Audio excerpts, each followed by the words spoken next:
Aku ora ikhlas. Ora ikhlase Bagong. Mergo aku bakal kelangan kakangku ya kuwi Mas Petro.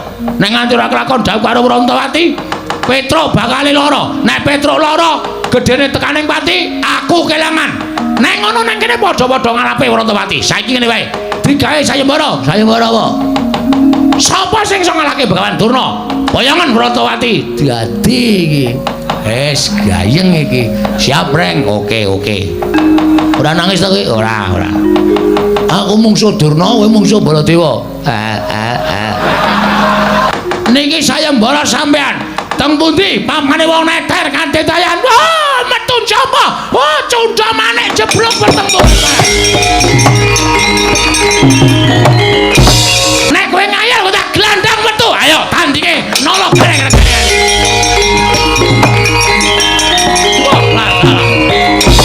Ono kawan Bagong sawise satata padha kanthi harja sak praptamu Ponokawan Bagong Nonamit pasang Kalimantabe tinebena ing laduni Demawahing Tawang Towang sinuwun kemarang kula ngaturaken sembah sumungkeming pangabekti kula kunjuk sandha pepodo paduka Gusti kula ingkang sinuwun Sang Prabu Sri Bathara Kresna. Iya Bagong ndak tampa. Ora liwat pangestuku tampanana. Kula pundi nggo jimat paripen dayanana ing kasantosan. Prayoga nunggon mulungguh. Nun inggih sanget anggen kawula ndadosaken jimat. Kok ora gareng ingkang eneng ngarep. Antaraning kowe karo gareng kuwi tuwa gareng mestine ing munjuk atur luwih becik lamun ingkang sepuh. Gareng niku nembe kening penyakit gejala bisu. Lho, gareng kuwi nggih nek omong klerak-kleru, nek omong kecethat-kecethet mangke ndak malah ngleling semi. Niki sedalam rangka terapi supaya mari cangkeme. Mbok sik apik to, Gong. Urung-urung ae. Kowe kok sak tembung-tembung kok nglarake ati. Lah gene iso guneman apik. Nggih, niki nek apik guneman ming pisan pindho, mengke nek kesuwen gagap. Cilaka nek nganti gagap, wah ngisen-isen ke mula kula mawon sing matur. Iya wis ora dadi ngopo. Kowe karo Gareng padha wae. Sami mawon. Sami-sami abdi negara Ngamarta lan abdi panjenengan. Sinuwun Prabu Sri Bathara Kresna. Iya Bagong ngono nggih. Sapa iki? Kok kaya wong kepenyak cengele. Bagong wae padha raja sak praptamu Bagong.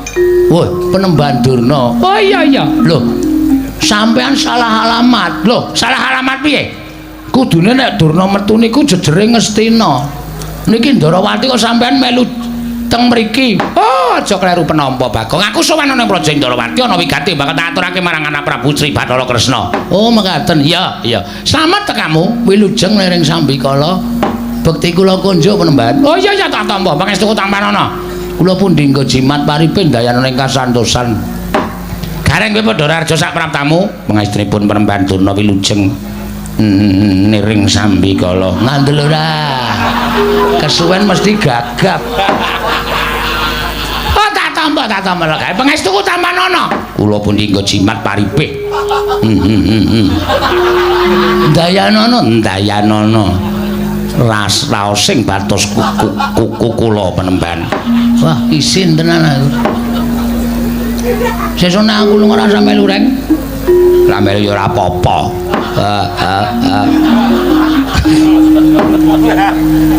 Bagong Padhararja sapraptamu.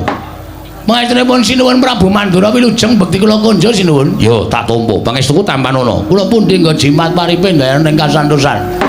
Gareng Padhararja sapraptamu, pangestunipun Sinuwun Prabu Mandura wilujeng niring Sambikala kepareng kula ngaturaken semut cengelmu kuwi. Sembah pangabekti kula kunjuk. Ya tak tampa.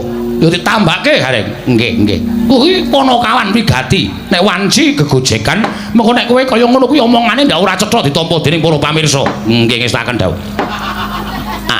Ampun kuatis mengki kula bakal panu cengelmu kados tamba. Bagong Padhararja sapraptamu. Panjenenganipun Ndara Sencaki wilujeng bekti kula kunjuk. Yo, prayogakno Bagong. Nun nggih. Garing Padhararja wilujeng Ndara Sencaki. Sik, sareh sik, dileti rada-rada bekti kula kunjuk. Nah, ngono.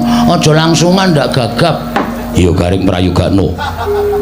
Nun inggih sendika. Rada ado-ado ngono kok ndak gagap. Ponokawan Bagong Padhararja sapraptamu. Pate Udawa wilujeng Ndara Pate.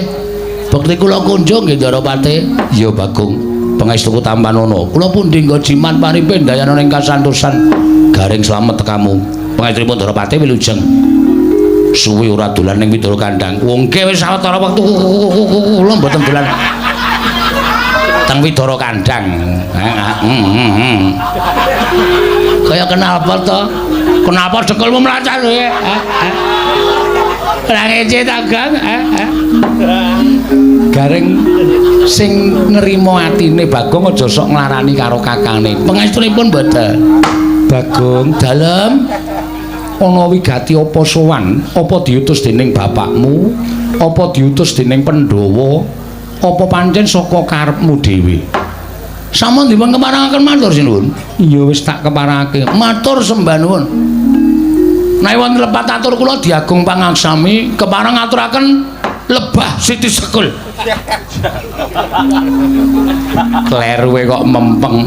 Apa ora nggih biasane tebah kok lebah. Lebah ngentuk bathukmu ki apa? Ya ora nesu. Aku kan kakang wis sama. Rasa omong. Sesuk tak setrikake cangkeme. Nangis meneh. Anggerane kok tebas Siti Sekul binung teling ron kelapa. Apuren tambah bilih wonten lepat kula nggih kula munjul kersa Paduka Sang Nata Prabu Sri Bathara Kresna. Jernyatanipun kula menika namung kawula alit.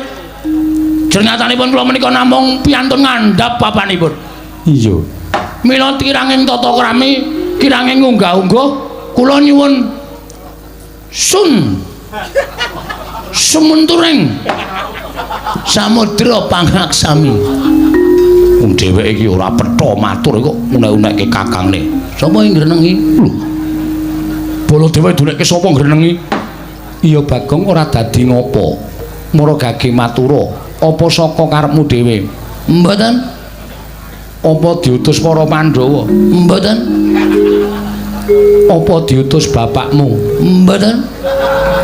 Lah terus diutus sapa? Mboten. Diutus sapa? Ngapunten kula niku ngantuk e. Lho. Ora kena ngantuk. Diampet Bagong. Mekaten inggih. Mboten diutus bapak, mboten diutus para Pandhawa, mboten diutus Ndara Janaka, mboten diutus sapa meneh ya? Para Pandhawa. Nanging sowan kula menika diutus dening Kang Mas kula. Lho. Kang Masku sapa? Kang Mas kula inggih menika Kakak Petruk. Kakak Petruk iki sapa? Petruk kantong bolong. Mung ditambahi kakake kok bingung. Petruk kantong bolong. Sinuwun ngaturaken duta penglawung sinu.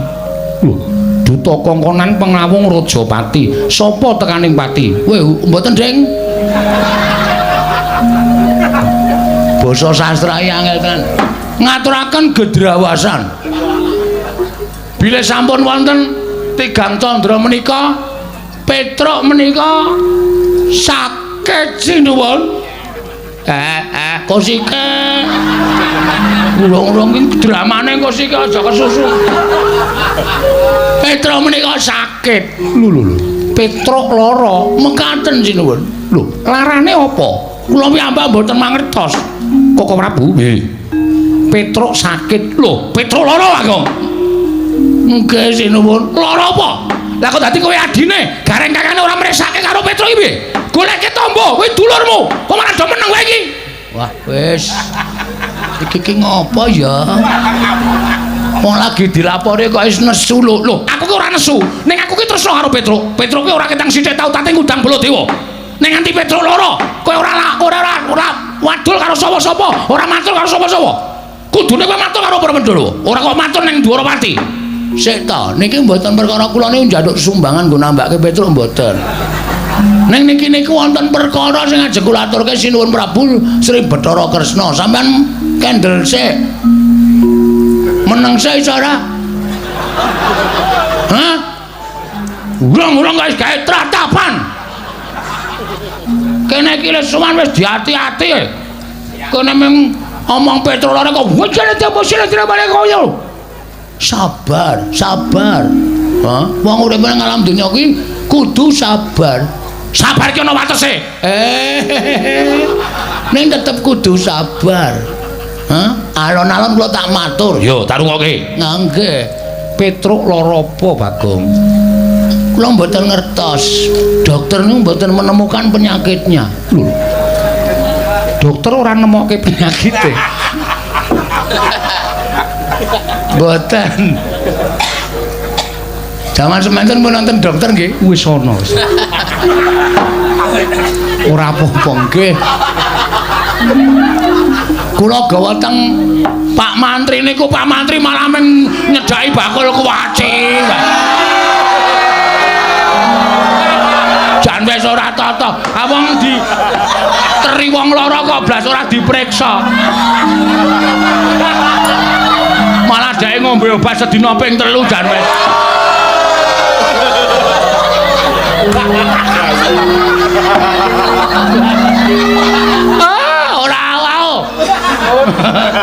Iki tenanan mau ora. Serius niki. Iya. Mangkelake kok senengane. Lah terus sapa sing goleki penyakite utawa lelarane Petruk? Nalika semanten kula pun matur ta niku kula presake teng dukun nggih. Dukun niku pun ditropong nggih. Napa jenenge niku? Semprong. Semprong diobong terus ditonton ngangge semprong niku jarene mboten wonten penyakite. Kula Petro niku biasane nek kumat-kumatan niku nganu vertikal. Apa penyakit sing sirahe mubeng? Vertigo kok vertikal.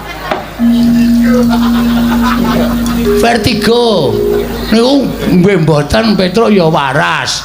Di tes air kencingnya niku ya ora ana penyakit napa-napa. Terus diperiksa diadiane niku nggih ambegane normal, jantunge nggih sehat. Apa jenenge? Paru-paru nggih apik. Monggo Petro rokoke ra bantre ra jamak-jamak tok. Kula kan ngerem ngene kampas entek. Pancen kula ngajar Petro niku. Trombole ngrokok iki direm kampas entek gong wis ben blong ya men ngono. Paru-parune ya apik. Terus pengeluaran ya apik. Pokoke kabeh normal. Terus kula niku bingung lha kowe jane lara apa ta, Tru? Lara kok mangane biasane sedina ping 3 kok sakniki ping 5. Lho, mangane malah akeh. Mangane malah akeh. Awake saya lemu nika. Kok lara? Ning pancen awake panas. Nek kula demek ngangge telapak tangan niku kira-kira ya 58 derajat. Kuwi panas banget lho, Bang. Enggak. Wong kula bathuke kula nggih goreng tempe barang.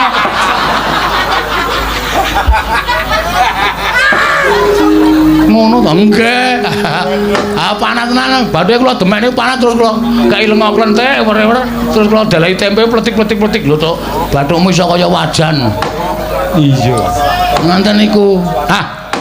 Sawijining dina Petro nika gelem ngomong. Lho, Petro gelem ngomong nggih. Tru, mbok omong ngono kuwi, Tru. Gong, Reng. Aku arep omong karo kowe. Aku jane ora lara. Ning awakku lemes kaya ora duwe kekuatan. Mergo aku ki mung kepengin nagih janji. Sapa sing janji karo kowe, Tru? Omong. Nek pancen ana menungsa sing wis tau tate janji karo kowe ora ditepati, kowe kandha tak paranane, tak dodoke korine, tak kinange gambir karo suruhe. Kuwi tembunge wong nglamar. Oh, iya. Tak jojoke karene ra sikate wonge. Lah. Ben bulanang mbok wedok asikat. Aja nekat. Ayo ta Reng. Mantan. Jebula Petro niku bloko. Jebule kok jebula. Ya men to ngono. Wong tembung jebule karo jebula iki padha wae kok men kanthi daerahe kok. Jebule Petro niku bloko. Nek sing janji niku Prabu Kresna. Prabu Kresna tau tate janji kali Petro. Duk nalika lakon bangun jembatan bangun Candi Saptawarga. Bangun Candi Saptawarga.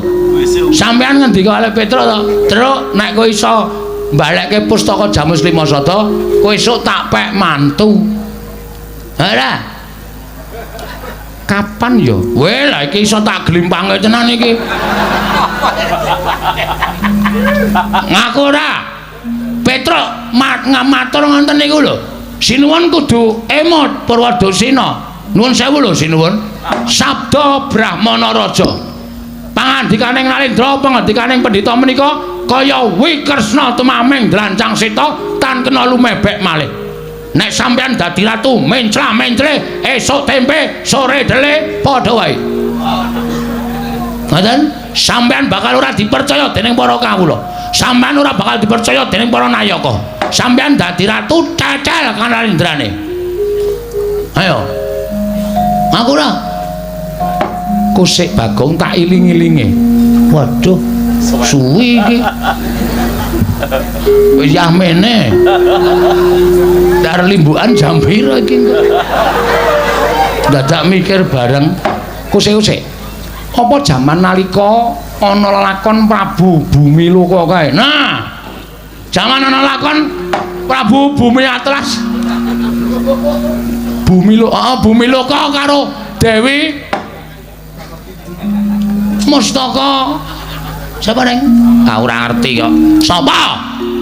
Mau nek ora ngerti ora usah melu. Wis mripate kira bodho. Kira ya men. Aku arep mulih aku. Mulya kan ora ana sing ngewangi kowe. Petro ora ana, kowe biasane Tru. Aku arep mulih ta Tru. Saiki mulai aton juang tenan kowe. Kowe kejem bang karo aku Kang. Bapak penemban lajeng wangsul. Balya. Kowe kok dadak sambat karo aku. Nek sampean pun nate janji harus ditepati. Ngibarate men saramano Oscaripano. Kuwi apa? Kula dhewe ya ora ngerti. Wong kula meh ngawur kok. Panjenengan kudu nepati. Monggo saniki kondhanging jagat kondhang Kabiyawara menawi Prabu Kresna kagungan putra inggih menika wanita ingkang nedeng dungkap dewasa. Namanipun Dewi Grontol. Grontol sapa? Lah sapa jenenge? Prantawati. Ah, Prantawati. Lah niku sing digayuh kalih Petro Kantong Bolong. Nek jane kula ya ora setuju. Petro kok dadi mantune Prabu Kresna. Ah saya gleleng tenan Petro. Wong Petro iki kerewe glelenge ra jamak-jamak kok. Apa meneh nek dadi mantune ratu. Wah, wis ngeplaki sirah kula saben dina. Wis kono. Wong jaluki rokok ngarep warung ngarep kae. Monggo-monggo sing mbayar nggih kula ora urung. Iya, nggih ning gandeng bangane Petro niku mati merga lara ora keturutan sediane nggih alung panjenengan kula aturi nepati janji kula aturi nepati pangandikanipun Sinung Prabu Sri Bathara Kresna. Nek sampean ora kepareng netepi ing pangandika nuwun pangapunten kula wis dipasrahi Purbawasesa karo Petro Kantong Bolong. Gong sisan gawe nek kowe labuh aku ya labuh tenan Gong. Aja ming setengah-setengah, nek perlu mati diwujuti. Oke, Tru. Wong urip ki mung do antri mati kok. Karepmu piye saiki? Nek Prabu Kresna ngoncati le janji, ora ngaku tau tate janji, amuken negara Ndrawati. Oh, siap. Mula nek sampean ora ngakoni tau tate sumpah kali Petro dinten mangke kula aturi sedya jagang sing jero beteng sing kandel Ndarawati kula buyuki bathange gareng aku ngapa ta Gang aku kira ngapa-ngapa karto buyuki kula buyuki bathang sayuta kula ora wedi mungsuh wong Ndarawati mangane kelangan Petruk luwung Bagong mati teneng Ndarawati kula lakoni leganing atiku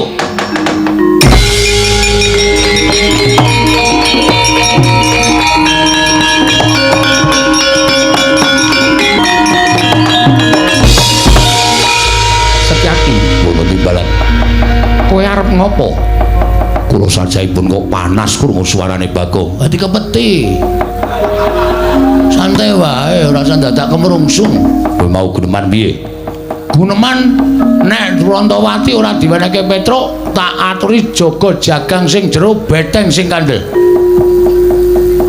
tegese kowe nantang karo wong Ndarawati ora aku mareng ngejak sekak wong Ndarawati jagang sing jero beteng sing kandel piyone ana mentrine ana kan kuwi main sekak kapok ora kowe kok senengane percaya banget karo Bagong wong Bagong ki nek omong ora iso dipercaya kok terus sampean kok malang kerik napa niatku arep ngelabrak karo kowe lho sampean nantang kali kula to lho malah getak karo aku lah kula niki wong ora golek masalah kok mang tantang ki sermu piye semangkean kowe dumeh Senopati apa dianggep Bagong wedi karo kowe wani karo aku sing kandha wani sapa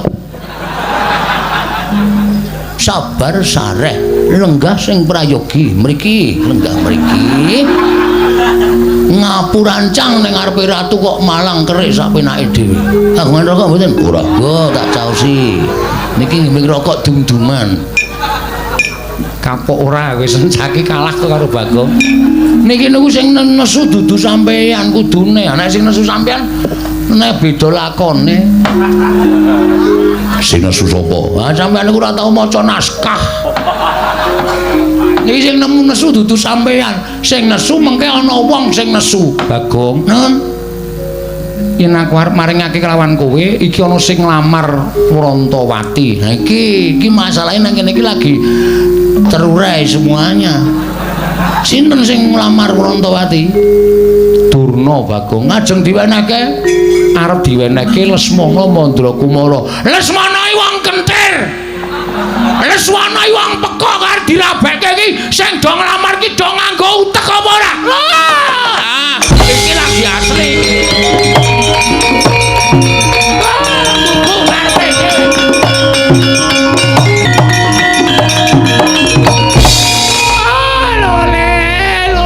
selalu gimbal manyar-manyar joneng dungkul wana dadi alas-alas dadi wana Bagong weh berkencang Pak Papong kali code sapa sing gawe wong edan ngene Bathara-rada barang dinggo kene nganggo istilah aku nek ora nganggo istilah ya rugi ya ngopo Begawan Durna kowe muni piye Kresna aduh sorry sinuwun Lesmana wong kentir Lesmana wong edan lho kowe kok iso ngarani Lesmana kentir ki sebabe apa ora aku wis apal karo Lesmana wis suwe aku wis tepung karo anak Ngastina nek anak Ngastina ki pancen Ratu Ngastina mung di anak siji ning nuwun sewu anake rada ngene anake rada petuk anake rada kentir mula nek Sinuwun Ndarawati ngrabeke Lesmana karo Rantawati iki Sinuwun Ndarawati bakal tegel nampa kesengsarane anak bakal tegel nyumurupi kasengsaraning anak mula nek Sinuwun Ndarawati maringake Rantawati aku ora ikhlas ora ikhlase Bagong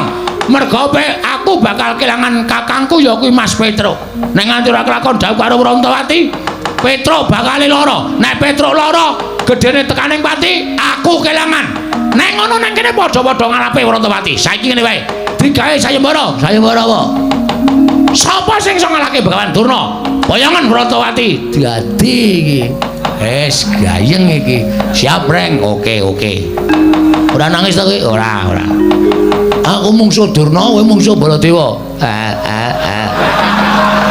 niki sayembara sampean teng pundi pamane wong neter kanthi tayan metu jaba cunda manik jeblok bertempur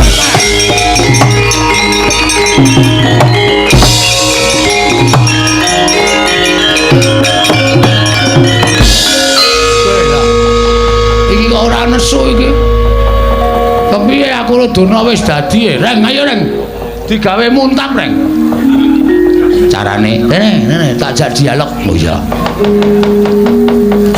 iki sing arep nglamar Prantawati iki wong loro sapa wae Durna karo Prabu Baladewa lho Durna karo Prabu Baladewa Durna wis tak tantang monggo Durna gawe sayembara upama reng upama piye upama Prabu Baladewa ki wangi Lesmana piye lho ayo aku abot Petruk terus ayo terbuat dari kayu bukan ada rodanya bukan ditarik kuda udah ada pengemudinya udah iki kok malah bedekan iki piye to iki iya goblok banget to iki maksudmu kok kita kon nesu kok malah ada kudanya nyeleprak bathumu iki piye ayo radong kok ya ora ngerti kok ya sing arep nglamar ki wong loro siji Durna loro Prabu Baladewa reng apa aku wis musuh Durna nek Prabu Baladewa melu nesu piye wah Ratu Mandra ki wedine mung karo aku le Ratu Mandra ki ora wedi karo sapa-sapa ni wedine karo aku nek kowe musuh Begawan Durna mungsuh para Sata Kurawa ora sadi nek engko nata Mandra Prabu Baladewa melu aku tandinge iblis lanat cangkepe sapa kowe muni kaya ngono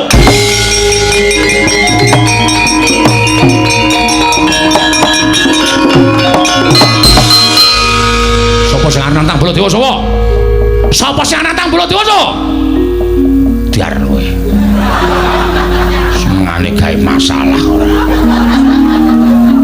ayo reng kowe wis tak gaweke dalan kowe wis sumbar ayo iki nek nganti kowe engko ora ono sing wani nandingi Petruk ora kelakon rabi nek Petruk ora kelakon rabi Petruk mati piye mati mbok men oh tak kandhake Petruk kowe yakin kowe gong ora tumbak cucuan aku karo Petruk ki sayang kok ya ha iki muni para kawan dalem sing arep nantang Baladewa mau sapa sing arep musuh Baladewa mau sapa sapa ora ono ngarwani karo Baladewa kaya ya Kang ya kita aku mumpung megar iki kampleng iye ora nangis mah canggeran dedet kok meng nangis titik nangis titik anggrono wong jajan nangis men ditukoke oh anggrono wong nyumet udut nangis men dicumetke wong kok kaya ngono lho ayo guys kula sing nantang lho kowe wani karo Baladewa sing tawedeni apamu ngendi pamane ono eter katetean manut lapangan voli ya gelem lapangan basket ya gelem lapangan bal-balan ya gelem teng pundi ajeng lo teter katetean sampeyan pasan boyong Urantawati dadi bojone Petruk mboten ngene dadi bojone sapa-sapa Urantawati dadi bojone Semana Mandra Kumara sing kandha sapa sing kandha aku kula ora ngrentukke nek ora ngrentukke arep ngopo lho kula ora ngapa-ngapa waduh iki ra dadi iki waduh aku kok ya melu bunek to Bagong kok sampean mboten sak mikir iki tak pikire mawon kula sing metong perkara niki wani ngono metu njaba metu njaba lho ngopo nang njaba aduh piye kuwi piye ora dadi meneh to ngono ya ora paham kok kuwi tak jak metu njaba ora gelem nek metu jero nek ayo ta pokoke Urantawati raup anu kok raup rabi karo Petruk karo Lesmana karo Petruk karo Lesmana nek kowe ngayal kok tak glandang metu ayo tandinge nolok bareng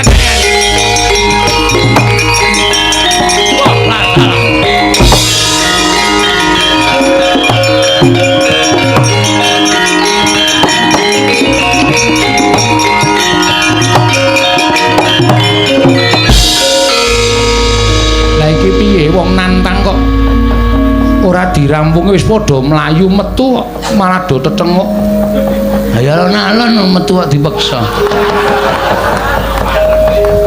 ya reng ayo aku ya alon-alon wis ben aku metu karemu ora karemu manut karo kahanan pokoke wis kono padha budalana ningke ngestaken dawuh ning aja gawe kapitunaning para kawula ya Bagong ngestaken dawuh nala garing 10 aja gawe kapitunaning para kawula ngestaken dawuh Bagong nun nek Durna sing maju ora usah melu-melu aja tosane oh siap Wah, nduk jago siji meneh rek.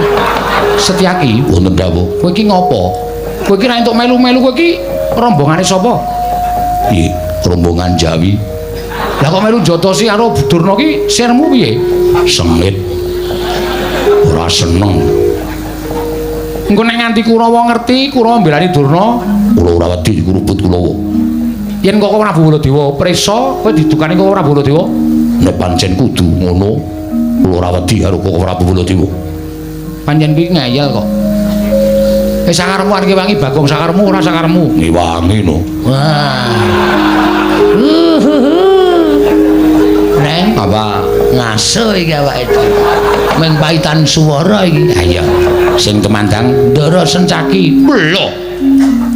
Ayo ora iso. Aku kehilangan nama.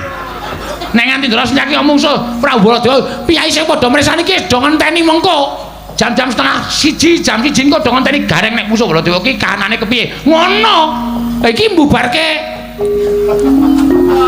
apa ya? Struktur. Ya wis ngono aku ora sida ngewangi. Wah, cangkemmu elek kok, Neng.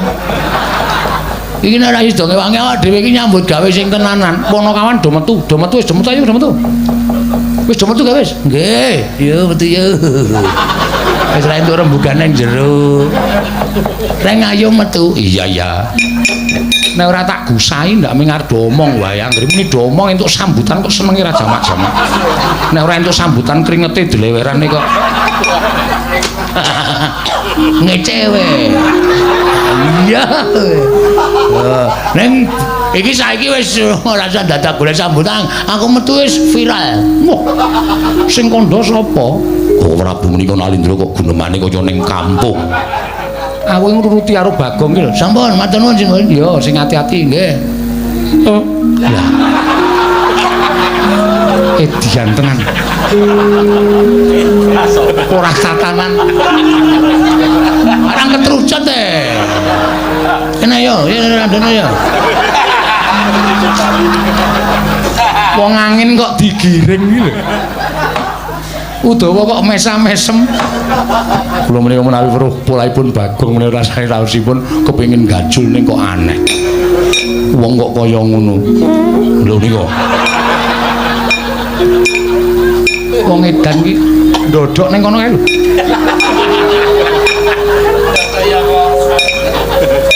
Setyaki wonten timbalan. Budana kang padha seba ingsun kondur ngedaton mriki ngestaken dawuh. Sayetine ingsun lagi bingung perkawis. Udawa tulung kae tendangan kon lunga kae.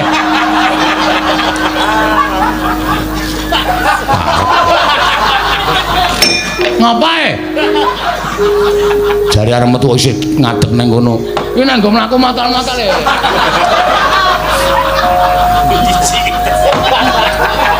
Budana kang padha sepa nggih ngestaken dawuh. Wonten ana paduka kala wau paring dawuh. Bilih paduka sajaipun nendheng Sunggawa. Pusaka Ndarawati oncat. Pusaka Ndarawati oncat. Iya. Senjata cakra ilang saka padokaning pusaka.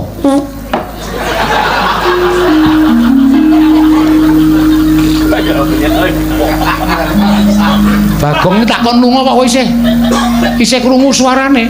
Nuwun ngapunten kula sinuwun.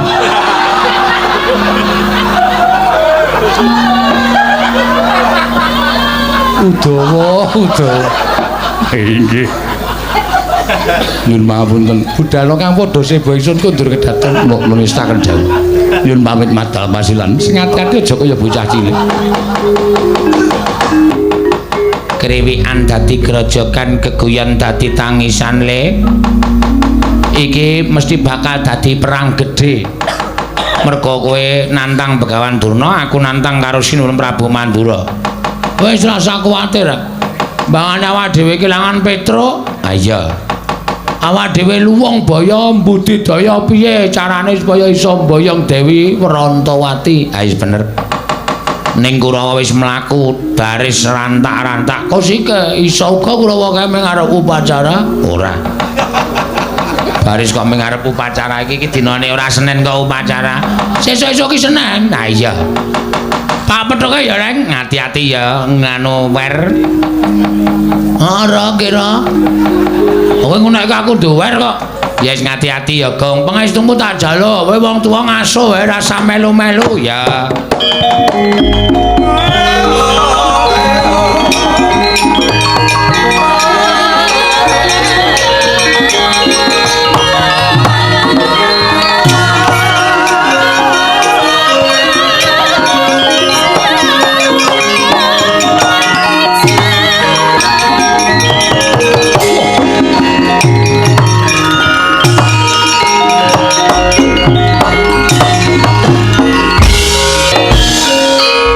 Lamun katututan lamun mangsa prawira digdaya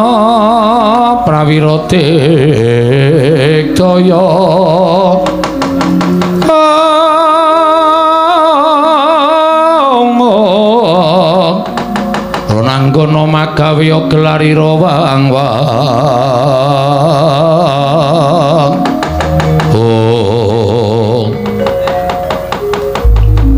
Ndara Kartomarma. Iya, Bagong. Aku sing goleki karo kowe. Nek pun ketemu, manut tak bondo, tak krincung sikilmu. Didhawuhi dening Bapa Penemban Durna kinen ngundurake kowe aja nganti pisan-pisan mboyong lawan Dewi Wrantawati. Ngerti yo, Dewi Wrantawati bakal didhawuh dening ya kuwi anakku Lesmana Mandra Kumara. Semanten ugi kula, Ndara. Nek nganti kula wangsul gagal mboyong Dewi Wrantawati kula kelangan Petruk mula mbangane Petruk mati mongko Petruk menika rol-role Panakawat. Petruk niku anake bapak, nek Petruk mati bapak sedih, nek bapak kula sedih wong sedih niku mesti kencokan penyakit. Nek bapak kula sedih kencokan penyakit bapak kula lara, nek bapak wong lara niku kembange mati. Petruk mati bapak sedih lara mati, wah ya iso tumpes kelor. Mula mbangane Petruk mati luwung kula mawon sing kudu iso budidaya ngalahke Kurawa. Lho wani karo Kartomarma sing tak wedeni apamu? Wani aja lingkuh ning ngisor, ayo ngadeg padha karo Kartomarma. Nandhake yen pancen kowe sewani karo Kartomarma kula teng ngisor mawon. Sebab ya apa? Wis kula seneng teng ngisor. Pun kula teng mriki mawon. Wangkal karo Kartomarma candhak. Siramu tak jebleske lemah pecah dadi loro. Weh wonge akeh kok mung dadi loro. Deke pirang-pirang men adil. Wah kowe iki geneman cara apa? Cara wong. Kene marganing patimu pangga tak ayoni Ndara Kartomarma.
Korek tak suwuk. Mula aja ngawur. Lah ngawur piye wong kadane suasanane kudu suwuk kok apa dadak ngenteni. Anane rebo ducung lu mayu mungkur. Bagong kowe tak tulungi. Nggih, matur sembah nuwun nggih, Den. Padha-padha. Kok sampean peduli kali kula? Sing sae niku sampean peduli kali bencana mboten kali kula. Bagong non, aku ra mentolo yen to kowe diajar para sata Kurawa. Iki mau kowe dikapake karo Kartomarma. Rek kae nggih kaya arwani ning jebana pancen kula niki wong kalahan. Diantem, banting, duncalke kula wis matek iki. Nek nganti tiba teng aspalan mesti babak bundas kula. Untung wonten sampean. Bagong, non. Tahe wangi, lekungi wangi iki ndelik-ndelik. Nggih. Aja nganti konangan Koko Prabu Ndrawati. Yen konangan aku didukani. Pun mangkene wonten dukane Sinuwun Ndrawati aku sing tanggung jawab. Kowe wani karo Sinuwun Ndrawati. Mboten perkara wani, mangke kula sing ngomongan. Kula nek alasan iku pinter. Meniku tagih utang bola-bali wae iso alasan kok. Pamane ming matur Sinuwun Prabu Sri Bathara Kresna. Yen ngono-ngono aku didukani kowe sing alasan. Siap. Kula sing maju. Ya Bagong nggih. Ki mak pletok kontrole sing kene ana sing rusak iki. Iki lho. Ada kandhani ngeyel. Malah nyekekek ngeguyu aku.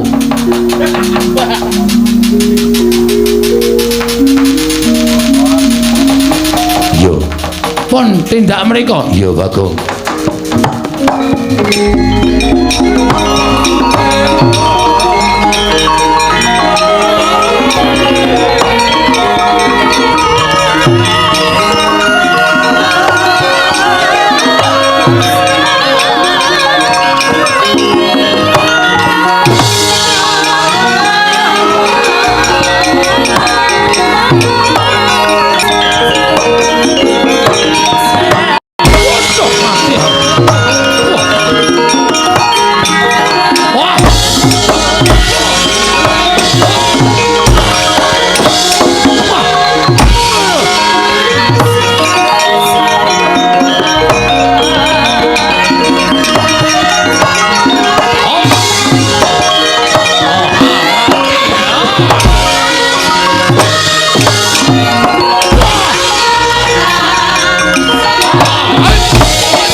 musuh Bagong kok kalah. Kowe iki derajating kadang nata lah kok dadi musuh Bagong kalah ki piye? Mboten Bagong yang majeng. Lho sapa? Setyaki.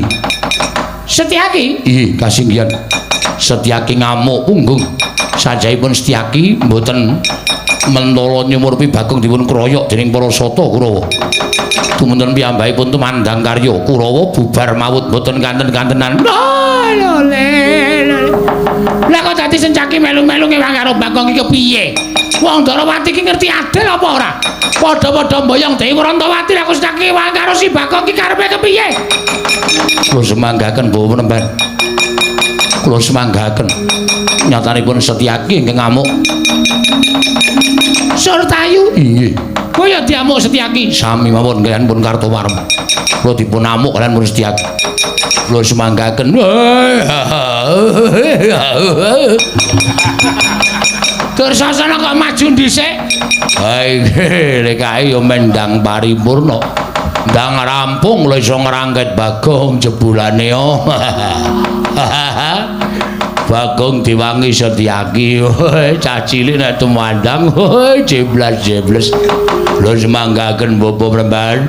Kula semanggaken kula mboten iso mungsuh Bagong merkono pepalange Setyaki. Oh, gugu karepe dhewe panas maning jajaran. Ya, nadyan kowe dewangi Setyaki apa kira-kira Setyaki wani nandhi kridaning Nalendra Mandura.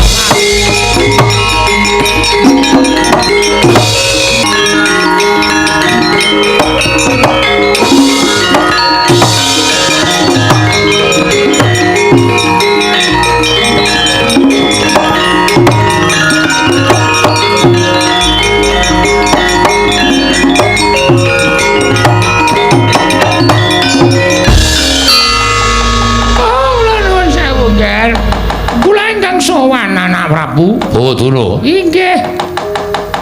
Sampeyan kok mundur niku pripun? Oh, inggih kula ingkang badhe muncatos paduka anak Prabu Baladewa. Jebul pinanggipun tiyang Darawati menika mboten adil. Lho, mboten adil kados pundi? Nyatanipun Kurawa majeng badhe nyepeng dhateng pun Bagong.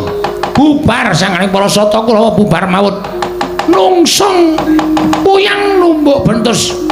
Mboten wantun kaliyan Bagong. Lho, ing atase Kurawa kok kalah karo Bagong ini wedine priye niku? Jalanane napa? Oh, kula nuwun pangapunten. Nuwun sewu, Nger, nuwun sewu. Ingkang perang menika sanes Bagong. Lho, sing perang dudu Bagong lho sapa sing perang? Ingkang perang menika Setyaki. Bagong dipun rencangi Setyaki. Lho. Prabu Darawati ora elek-elek karo Setyaki. Jenenge wong Darawati ora adil. Setyaki ae Bagong. Yen ngono Baladewa ngewangi sata kula.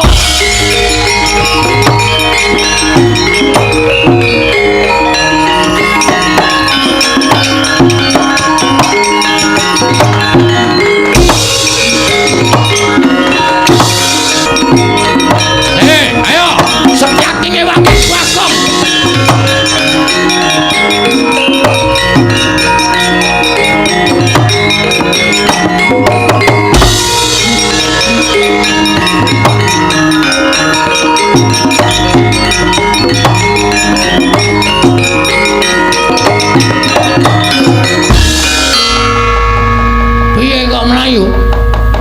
Non, aku lagi wangi cukup semene wae. Waduh, lagi golek tenaga kangelan sampean mboten ngewangi.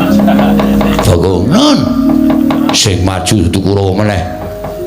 Sapa? Kowe Prabu Mandura, mongkong nggawa Kyai Nenggala. Sumbar-sumbar yen Setyaki ngewangi Bagong, kowe Prabu Mandura ngewangi Kurawa. Saiki wis maju ning pabaratan nggawa Kyai Nenggala. Sampeyan wedi? Ora wedi, ning aku wedi ditukani kok Prabu Darawati. Aku engko sing ngomong. Tenang to. Iki ana MC-ne. Rasa kuwatir, aku engko sing ngomong Prabu Kresna. Nek Prabu Kresna pancen arep nyalahke karo sampean. Sampean bener. Sampean iku mbelani kalih kula. Kula wong ringkih, kula wong cilik, kula wong bodho, kula mung kawula. Nek kula ajeng dikeroyok Kurawa sampeyan duwe rasa mbelani niku tukul saka jiwa kasatriya sampeyan. Iya, nggih. Ora usah wedi. Mungsuh Nenggala wedi. Nenggala pusaka ampuh. Gunane apa Setyaki duwe gada wesi kuning? Jupuk. Tantang Baladewa Nenggala karo Gatotkaca menang endi ngono kok meng ngono kok mundur wah dipisi presane bae akeh isin Setyaki Senopati Ndarawati kok wedi karo Nenggala Godha Wesi Kuning diturun Nenggala kira-kira menang endi men disekseni piye akeh ngono Bagong ke yo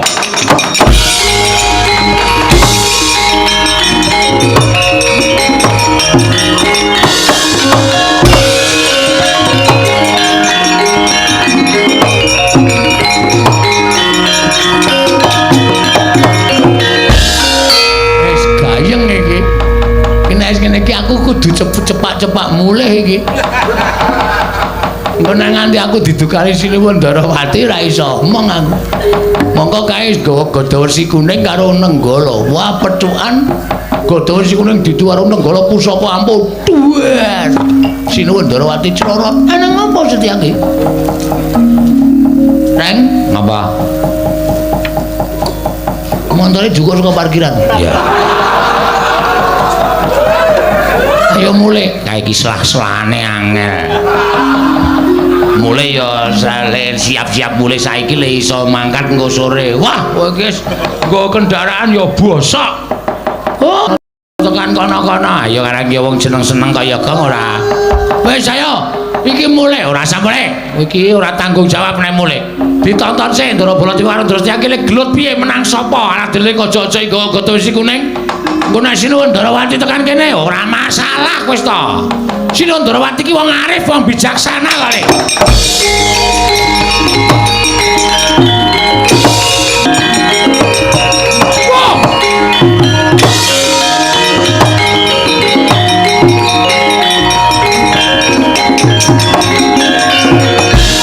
Wah, edian pancen Setyaki wis diniati tenan yen to belane karo si Bagong. Lho, ngliga pusaka Garba Ruji Kyai Godha Wesi Kuning dasar Purnyata. Koko Prabu pancen wis niat mbelani Kurawa gawa Kyai Nenggala. Mentala karo Bagong, mentala karo Setyaki. Wong Tegelan kudu dimungsi wong Tegelan. Lho, kowe wani karo Baladewa? Nuwun sewu, mboten ateges kula wantun. Nek Bagong tekane mati saka Kyai Nenggala kula ora nrimake. Kok gawa Wesi Kuning? Yes ben, ayo jajal ditu. Wesi Kuning karo Nenggala menang endi? Edian, ora edan iki tenanan. Lho. Kowe adal arep nyoba pusaka kadewatan Jaja Kyai Nenggala. Diban Godha Wesi Kuning pecah. Ah, mati tenan aku. Tak tegeli kok ora wis. Setyaki.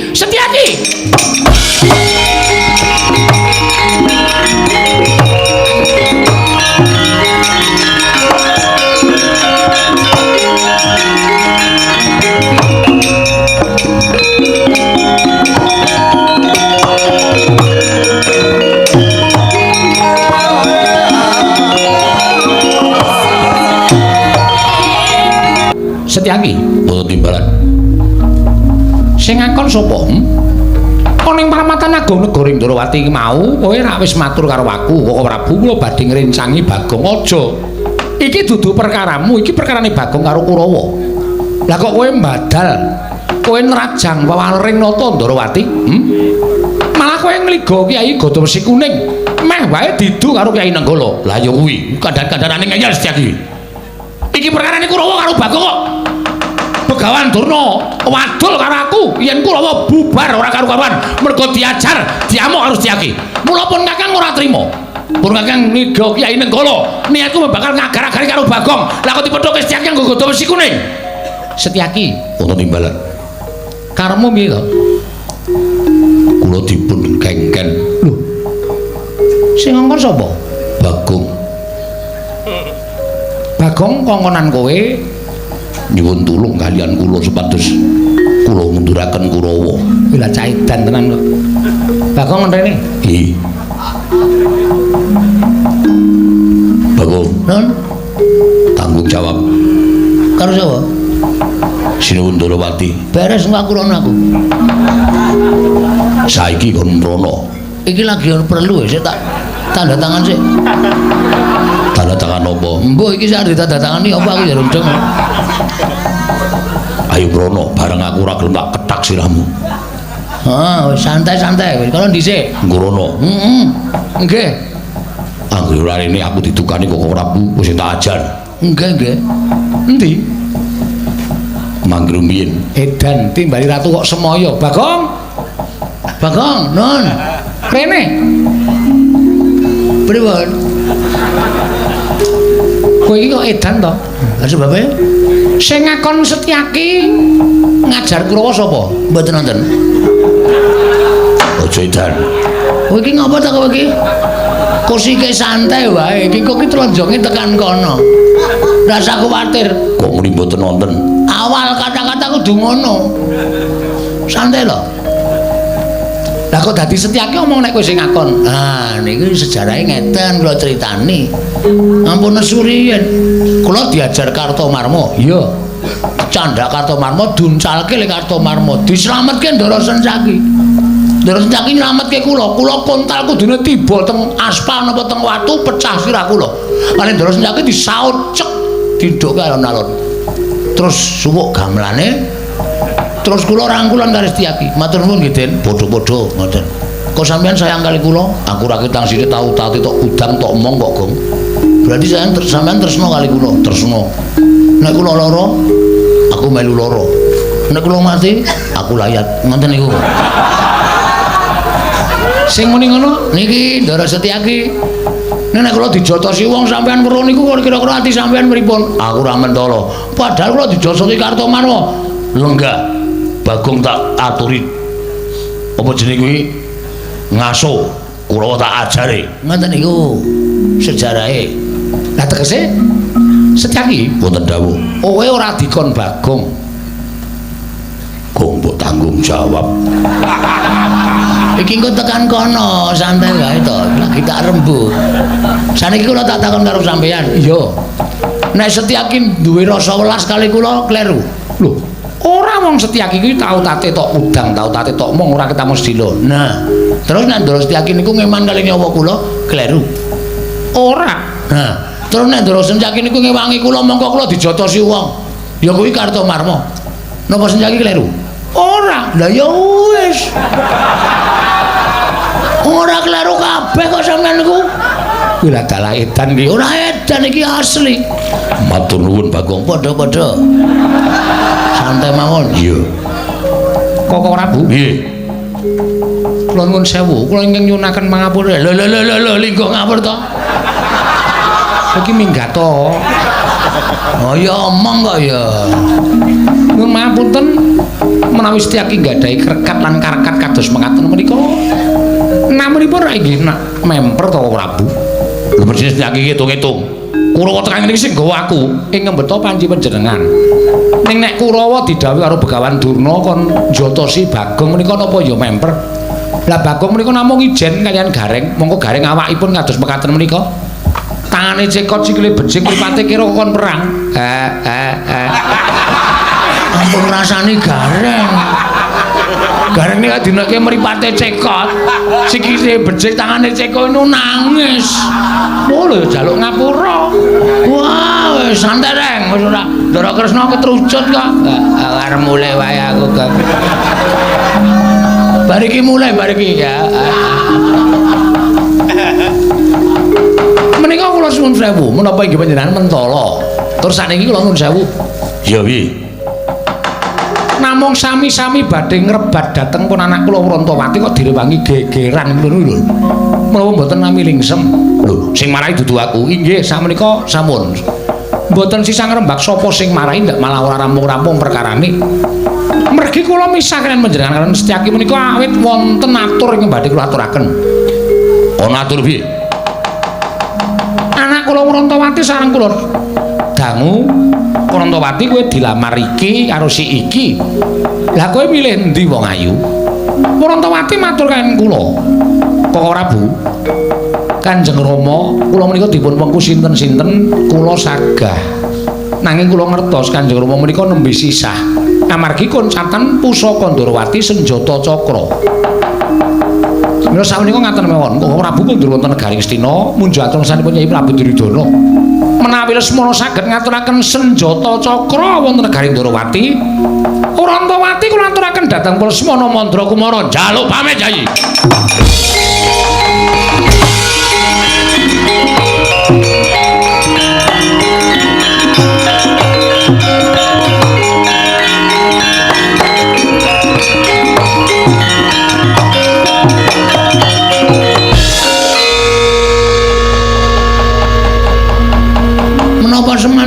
kula nggih ngaten menika. Iya Bagong, aku ora bakal wola-wali.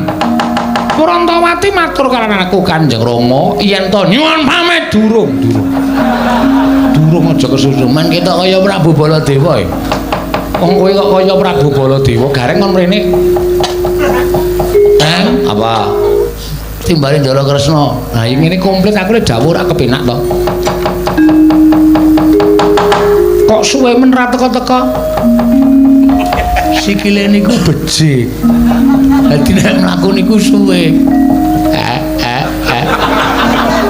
Duh keseron aku mesti krungu anggere diecele cacat nangis keloro-loro.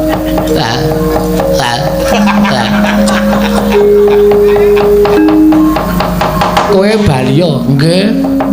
Omong karo Petruk nggih.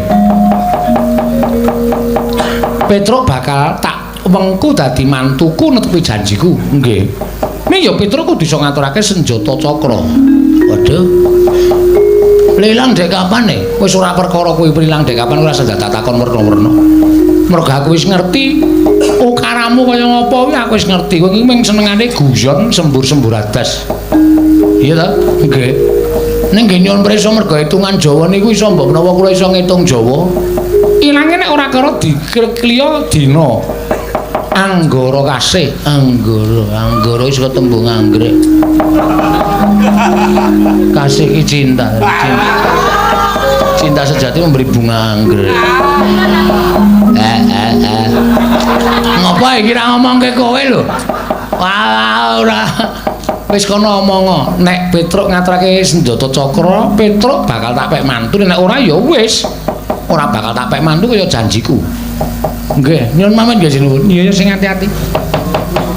Kula tak wangsul, tak ketemu Ali Petruk, tak omong apa anane Ali Petruk. Iya sing ati-ati. Nggih, sembah nuwun.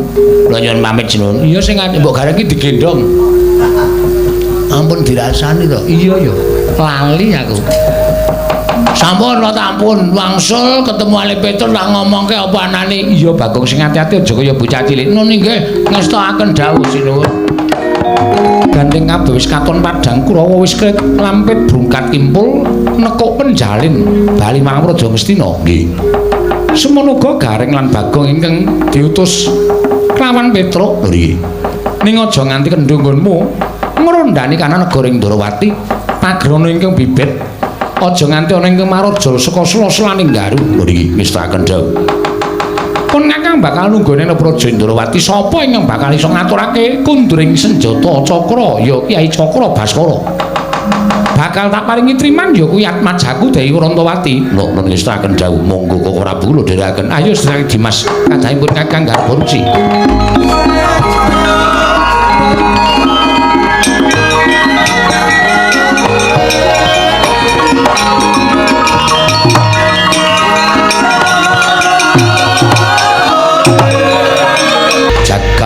Wasisaning Ubatara wayah tur jagat Yai Jaya Sudirga apa Kakang Jaya Lengkara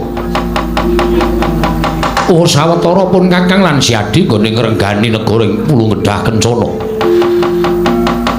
nadyan ratu kembar nanging saka pangrasaku nggonku nggula wentah kelawan para kawula lan para nayaka punggawa durung katon bener lan durung katon bener. Mula ora aneh yen to negara ing Pulau Ngedah Kencana kuwi rinasa kadang kala tentrem nanging kadang kala ora tentrem, kadang kala katon rukun nanging kadang kala ora katon rukun. Kabeh mau ndadekake bingung penggalipun Kakang Jaya Lengkara iya. Semono uga aku go bingung rasaku nggone ngasta bawat perintah negara ing Pulau Ngedah Kencana. Nadyan alindraning kembar Kakang lan aku nanging wedine kok kaya tumpang suh. Nggone ngasta bawat perintah negara ing Pulau Ngedah Kencana. Yayi. Siadi ora ngerti apa ingkang tak tindakake. Nalika dina ingkang ngepungkur pun Kakang nglakoni sare naritis sesemek ron Rajamala. Abebantal putus Sarimbak pancen pun Kakang sengaja ora nganti lawan Siadi tak kanthi laku prihatin merga supaya meleng ciptaku supaya manteng pangestiku Jroning aku nglakoni prihatin mau jebul ana sedema ingkang paring wisik kelawan panjenenganipun Kakang. Yo, Kakang piye? Negara Pulung Gedhah Kencana kene bisa ayem, tentrem, kuncara hanjayeng bawana. Kondhang kaluking erat. Jagat persasat keberbeken marang ngumandhangi negara ing Pulung Gedhah Kencana lamun negara iki kudu ditumbali.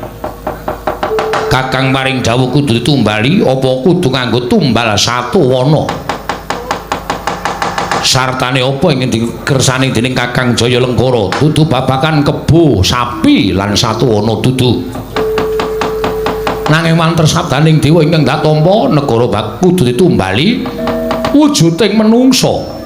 Ya mung menungsa mau kudu mapan sarta golek ana ing tanah Jawa. Wondene sabdane dewa ingkang dak tampa menungsa ing kudu dadi tumbal mau.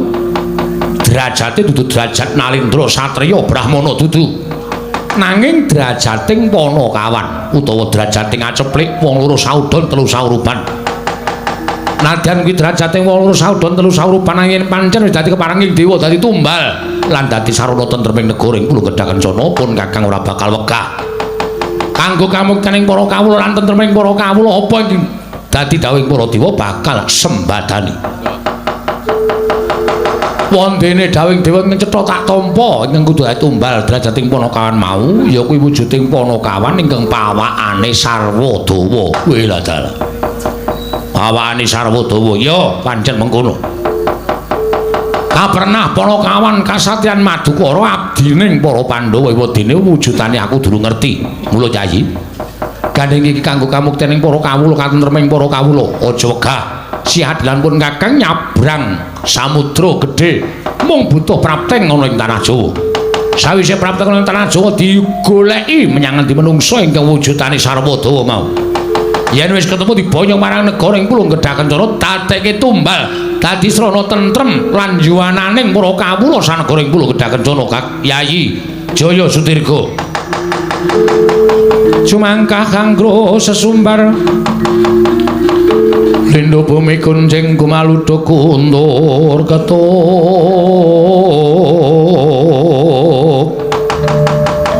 lumembak penyu kang kumambang ing waladal yen pancen kaya mengkono dawuhing Kakang Jaya Lenggara aku ora bakal bisa selak amung mastuti dalem marang dawuhing kadangku tuwa. Yayi aja nganti para wadyabala mengko mundhak ngutawatiri lan gawe hojate kang padha weruh. Mula siadilan pun Kakang dhewe ing budal ana ing tanah Jawa. Yen pancen kersaning Kakang kaya mengkono aku mung kari manut pate wonten timbalan.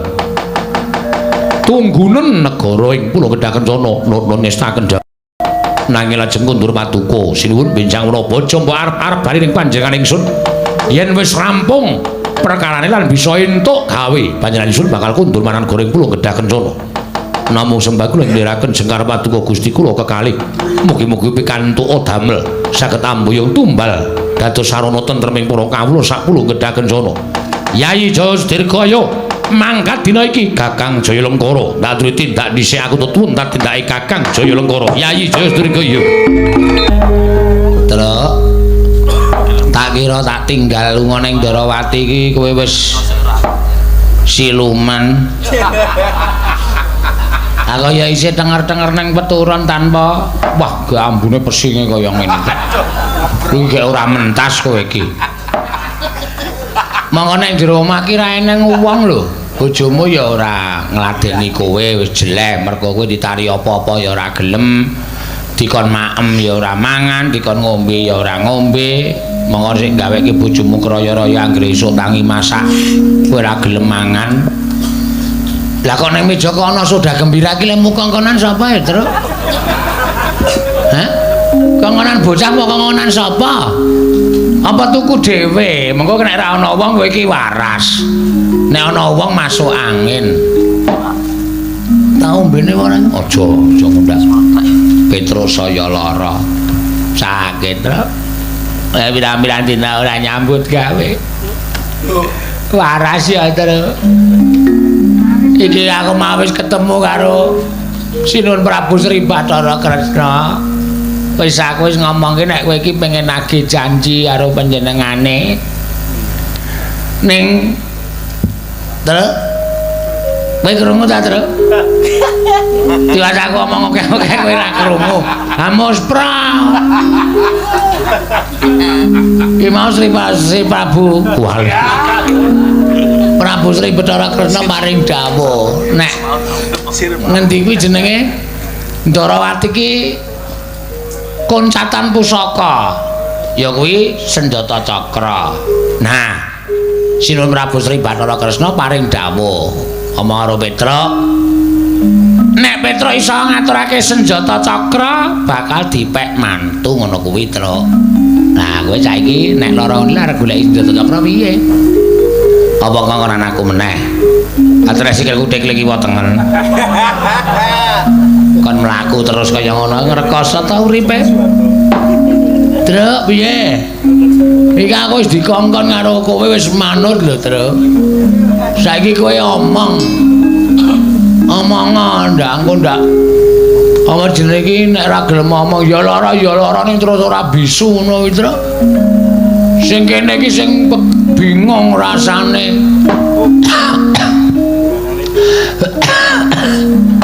Watuk ta, iki kan omong ngeyel kok ndak watuk. Omong apa? Apa sate brutu apa ya? Nggo nambahi kekuatan, Truk. Kowe sing lara aku rasane kaya semplah otot bebayuku, Truk. Kowe iki jan bocah. Apa ditembangke apa piye? Ha, ya ngono apa? Piye njaluk apa? Lagu apa? Engko tak pejetke. Kaya ning Piperbak wae. Kowe tau ora apa nek wis. Mulai kaosku tak celupke sik. Ndak kunang. Wis saka prapatan wis tak copot kaosku ayo.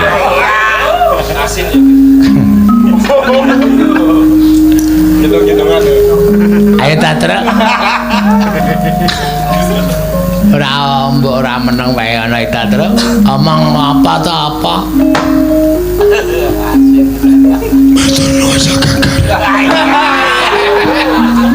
Wah, ya suaramu wis kaya ngono ki wis parah banget apa piye apa? Telake wis ketukuran jamur apa? Kok suarane kok esek kaya ngono? Telake panut. Matur nuwun ya Kang Guru. Tiba padha-padha. Sinuwun Ndarawati. Ndika piye? Kowe kon goleki senjata cakra. Senjata cakra lunga. Heeh. Karo sing wedok apa? Wah, kowe iki lara kaya lucu. Wah. Tendang sisan kowe ora. Senjata cakra kuwi pusaka, Tang. Tangtir tang katong Petro anakku kok. Guys tangi. Ayo gara-gara ya. Aku ora kuat tangi. Ha piye? Lek kabulan. Ora gelem tangi dicotot apa piye? Men tangi. Ora sembrono iki. Agene iso guyu. Kowe lucu. Masa kowe lucu ra entuk guyu. Kowe tak kaya ngapusi Petro ya atine ngapusi ngadi-adi. Plotroke kathoke Geng ya. Aja wong loro diplotroke kathoke nek nutupi nek dhewe langsung ngene berarti waras. Nek dhewe langsung ora ngene berarti ora waras, ora sehat. Mbok Ben, modar Mbok Ben. Kena mau iso pesen apa jenenge iso pesen soda gembira barang mau mergo kowe mesti menyang dhewe kowe. Nek ora ana wong iso jajan nek ana wong kok iso kok gering ora. Nengke wae yo. Padha obong wae omahe ora iki. Omahe Petro Kardo obong men modar sisan wong kok alemane ra jama-jama ora. Nganggre bapak teko mah tak laporke kowe. Tenan asli aku wis ora bakal mikir ringo-ringo. Petro aleman, Pak. Ketoke lara ning aleman. Mergane ngopo? Ngene men bapak sing nengahi perkarane Petruk. Jarine tangga teparo sing nganti tekan talingane bapak Petruk lara. Lah kok iki wis waras. Bareng wong tuwa teka iso tenguk-tenguk. Kowe lara apa ngopo? Matur bapak. Nala Gareng piye? Petruk pun bloko kalih kula, Pak. Bloko perkara apa? Jane piyambakipun menika mboten sakit. Ning pancen gugat istilahe. Gugat karo sapa? Kali Sinuwun Ndarawati. Lah sebabe Petruk tau tati dijanjeni nek iso ngasta kundur pustaka Jamus Lima Sada badhe dipun pek mantu. Lah Petruk niku krungu nek Sinuwun Ndarawati niku duwe putra Dewi Warantawati. Sinambi neter ketrimaning urip, Petruk kepengin nagih janji Sinuwun Ndarawati. Mbok ya wis Petruk, kowe iki ming drajating wong cilik. Kowe iki ming panakawan. Ora usah dadak werna-werna. Mboten perkawis werna-werna, Pak. Ning kula ming kepengin ngugemi pangendikaanipun Sinuwun Ndarawati. Malah Petruk wis utusan kalih ingkang putra Nala Gareng. Kowe diutus nendi? Wonten Ndarawati matur wigatosipun ning Sinuwun Ndarawati nggadahi pepanggil reruba. Nggadahi syarat. Lah, syarate apa? Setunggal. Menawi masuk kantor mboten kenging mawi kaos.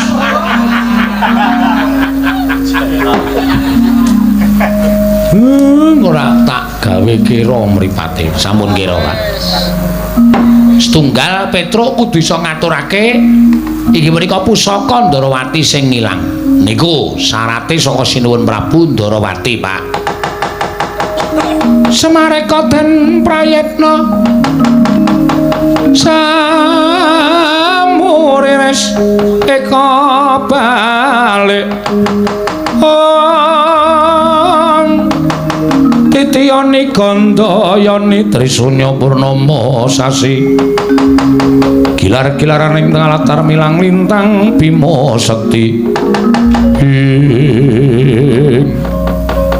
Lagene wis entuk laporan saka kakangmu Gareng sing kraya-raya wis saguh dadi dutamu ning Ndarawati. Lah saiki rak mung kari kowe to Petruk.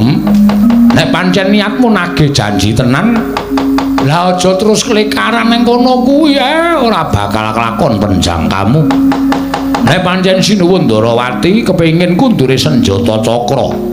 Turta kuwi dadi jalaran Sinuwun Ndarawati bakal maringake putrane marang kowe. Nek cara aku ya neter ketrimaning urip.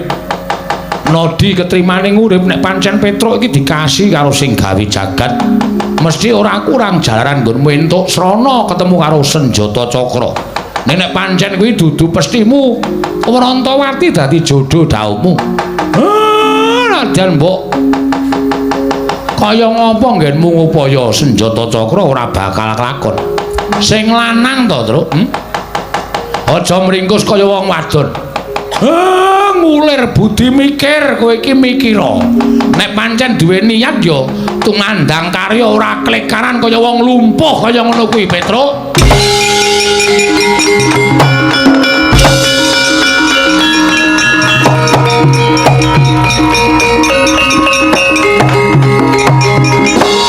Klepat lunga Petruk, Pak. Wis ben lunga ya ben. Nek ora dingonokne ndak ora tumangkar budine. Ora mbudidaya, nek duwe gegayuhan ya kudu wani.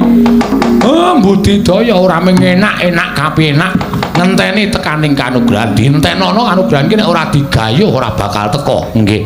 Wis ayo ning negara Ngamarta. Perkarane Petruk. Ya wis ben disandang dhewe kelakon karo orane wong kuwi gegayuhane Petruk. Nggih, Pak. Semare koten prayetna semuriris.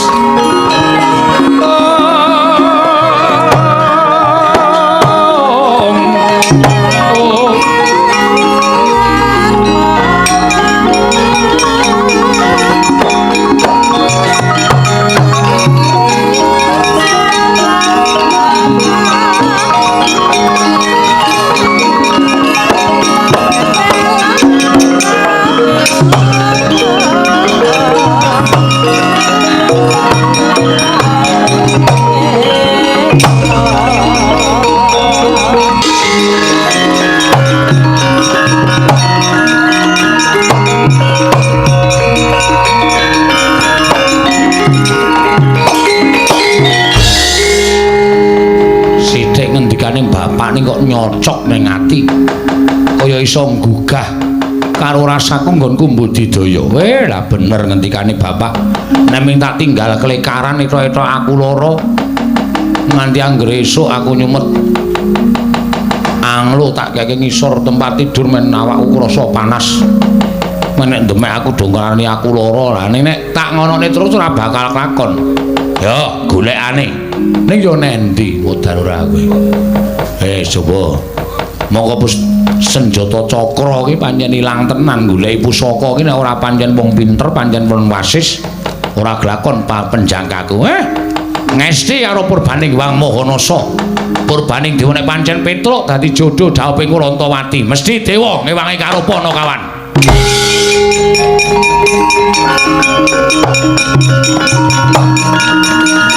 Warkencang Warudaya apa?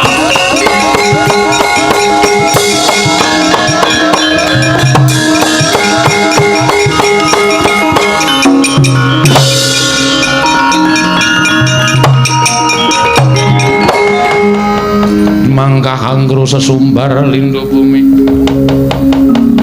bumi kuncing kumaluduk guntur ketup kenceng Warudaya pak pong bu bolong kali cuti yang ngawe Petruk Bu Kulun Rada ya ulun ingkang prapta ning Janaloka ulun ngerti sambat kita kan kita kepengin nagih janji kelawan Nata Indrawati kapireng dening Purbaning Wang Mahanasa ya Sang Hyang Manikmaya tumulin uding lan panjenengan ulun minangka duta supaya merepi kalan jeneng kita kula Petruk Kantong Bolong matur sembah nuwun Bu Kulun ya Puruhanira Petruk yen ta ulun prapta ning jagat iki sayekti bakal paring pitulungan kelawan jeneng kita. Pitulungan menapa Bu Ulun? Kita bakal ulun paringi pusaka. Ngaran Parisuli.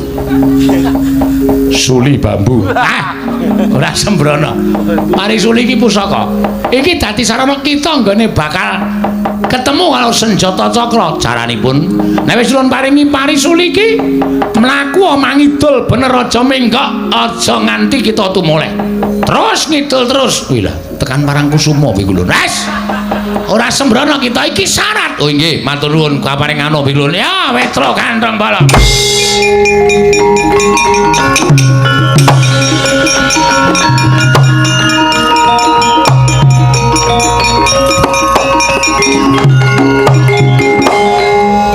nyuwun mangapunten Parisuli napa bonsai iki Parisuli dengkele atos lah kita ya aja ngawur iki Parisuli nggih wis mengko yen bisa kita gunake nggon kita bakal ketemu harus njata cakra matur sembah nuwun Bu Kulun ya lajeng kula nyuwun pamit sing ati-ati aja kaya bocah cilik ya Petruk nggih kula tak melampah ngidul menika mboten menggok aja menggok wis ta kita bakal ketemu srana nggon kita bakal kasempatan panggayu kita matur sembah nuwun sing ati-ati Petruk Kantong Bolong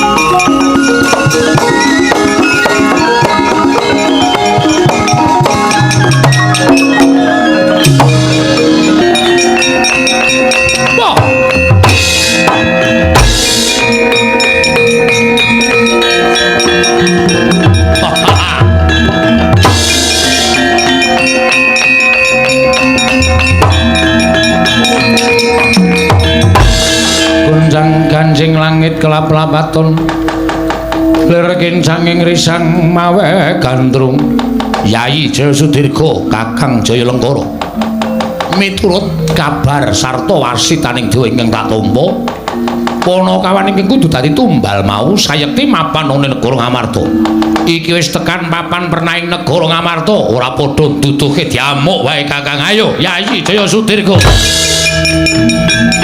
wah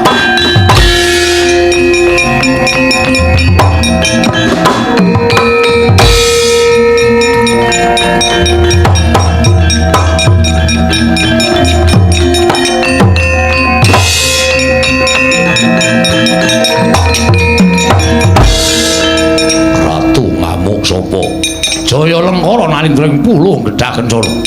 Ayo, Pandhawa duwe abdi ingkang sarwa dawa pawane. Tak jaluk tanggo tumbal. Wah. Oh, kuat. Iki wae.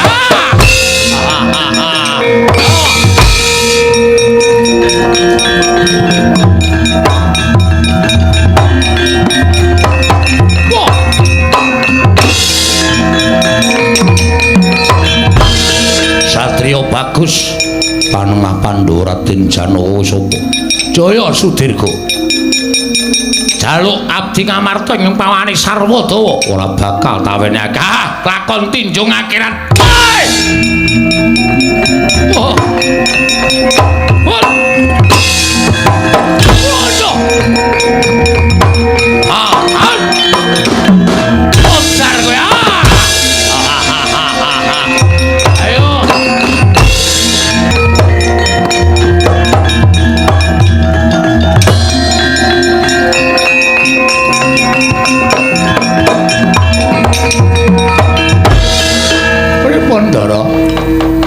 Ratu Kembar Nyata Digdaya ngisih siyung aku dicokot Kakang Semar awakku krasa ora duwe kekuatan pancen ora sabaene awiden golek wong sing iso ngalahke Ratu Kembar nika sapa pun to sampeyan mangetutke laku kula.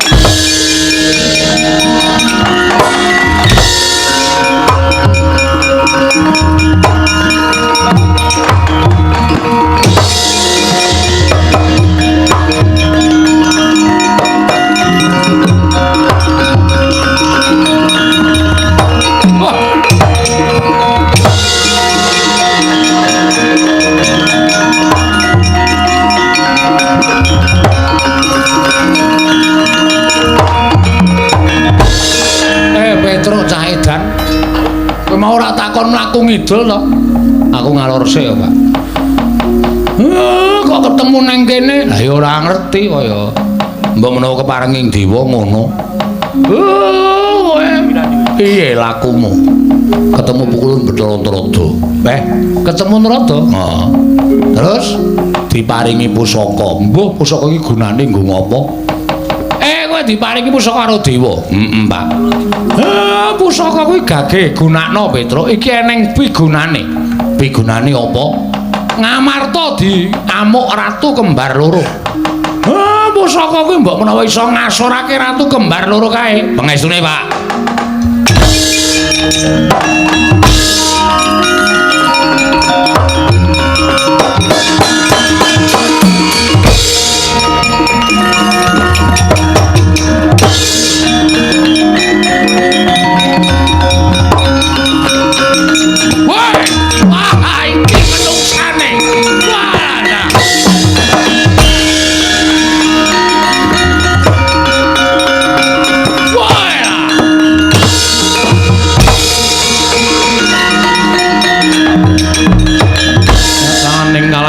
Gelar Pandan Moncar tinon lir kekonang surem soro tetahan padang waladal Yayi Jaya Sudirga Kakang Jaya Lengkara iki menungsane ana menungsa pawane sarwa dara irunge dawa cangkeme dawa tangane dawa wudele dawa sikile dawa mbok menawa iki kudu dadi tumbal negara Pulo Gedha Kencana ora sakakan gunem tanpa guna dirangket menungsane dadekke bekakak ning negara Pulo Gedha Kencana. Mangke riyen. Mang bekakak Petruk. Ning carane sapi dijagal sik, Mas. Ora mung waton dicekel, dhek sapa dicekel? Sampeyan iso mateni Petruk sasar iso ndara langit. Wah. Candak dadi tumbal, candak go ning negaraku, legane atiku.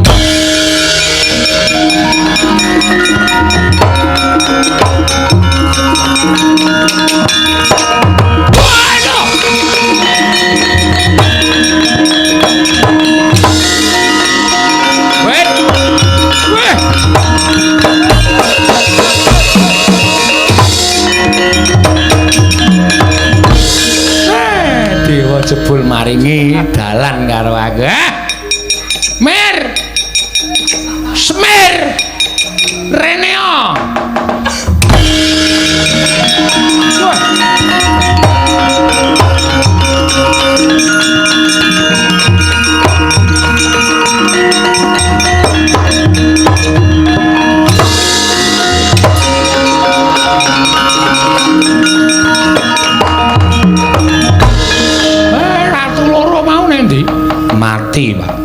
bilang wujuding latu loro.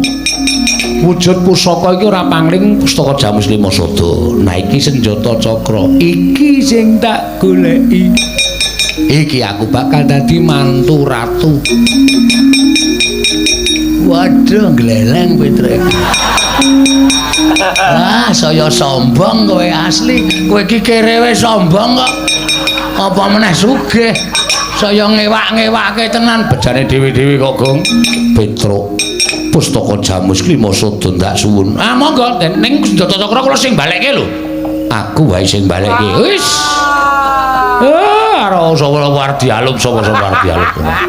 Kancane iki dingengei kok. Anak buahe dikeki. Anggere ana sing dudi foto. Lho, wis tau aku. Ah ya. Ah cilaka carane. Wah, pahit. Wah, pahit. Yo wis pustaka Jamus Lima Sada wae. Ah, nek senjata cakra kula sing balekke mawon.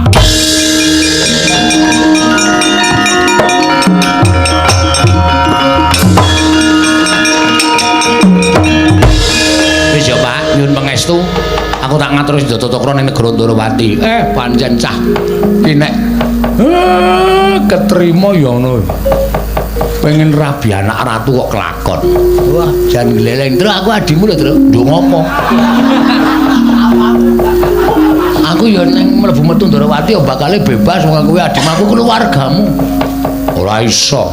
Aku nek dadi mantune Ndara Kresna pangkatku tumenggung. Wah, idia-idia. Tak kongkan-kongkon. Ora masalah nek susuke tak pek. Anggepe apa aku? Anjur susuke dipes mongko akeh susuke karo ning tuku. Anggepe sak penake dhewe. Wis ya panyun pangestu. Aku melu Petruk.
Nggih sinuwun. Lho. Ngesta pusaka Ndarawati nggih. Netepi pangandikanipun Sinuwun Kresna, sapa sing iso ngundurke pusaka senjata cakra bakal dipek mantu entuk Gusti Ayu Rantawati. Petruk dalem pusaka tak suwun. Mangke riyen sampean kudu ngendikake.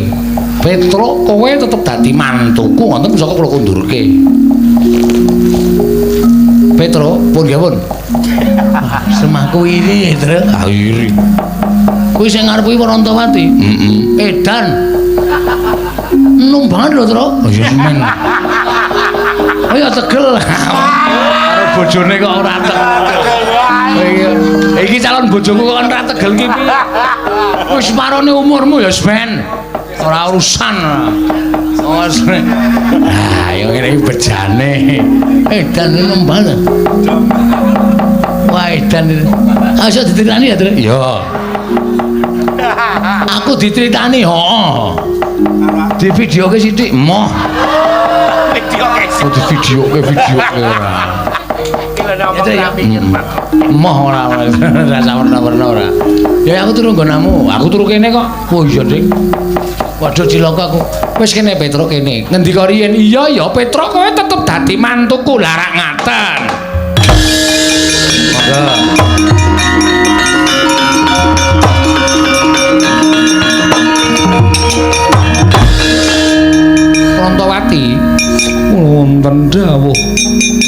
jumbuh kelawan sumpahing wong atuamu kowe kudu nampa ya. Bojomu Petro mboten menapa-menapa Rama. Kula pikantuk Ki Lurah Petruk menika rumaos kula malah memanjang dhateng umur kula sebabe Lurah Petruk menika gampil gecul tur ya seneng tetembangan mesti wae ning ati ayem. Ki Lurah Kang wetengku dicekeli Kang. Apa? Rasane piye, Tru? Wis ngene urung.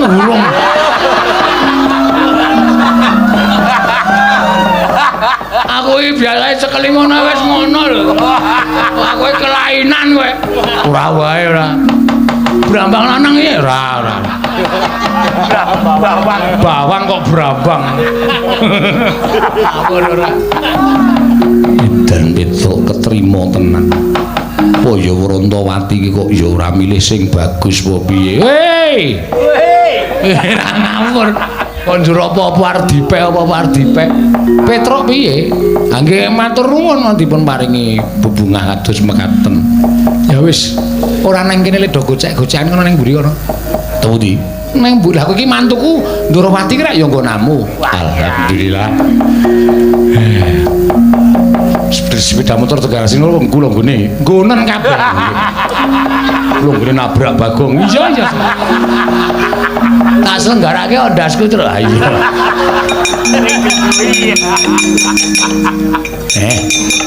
Diajeng kula wonten dawuh Ki Lurah. Kowe menurut kowe, Gong? Heeh. Saka ngendi sik? Iki lho pasuryane ayu kabeh, rambuté janges ireng, alise kandel, wah irunge mancung, lambene abing kayak kene iki.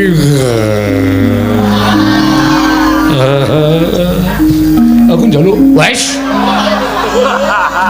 Tuwekan ora. Monggo Ki Lurah mancing wonten ing Taman Pintar. Mboten. Mancing wonten ing Taman Sari.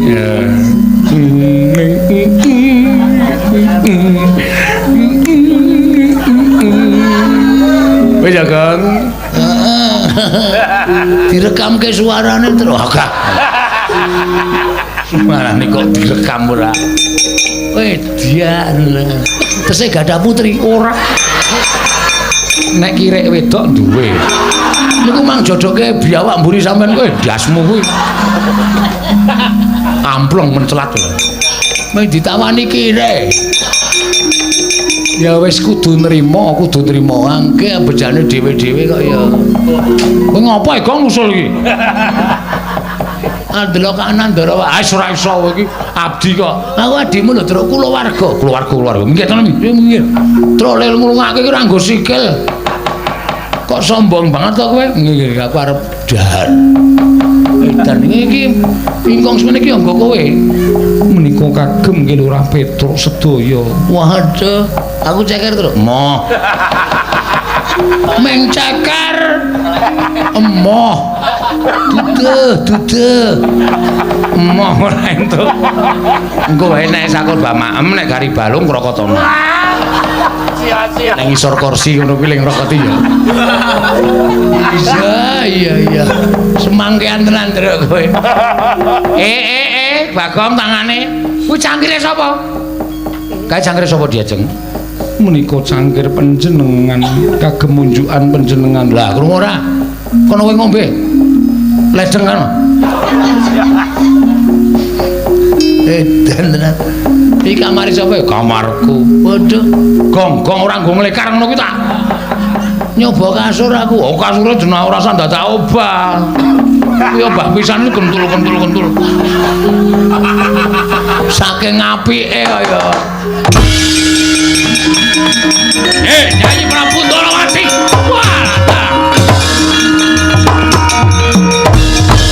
Kabar kawantar sumebar ing jagat.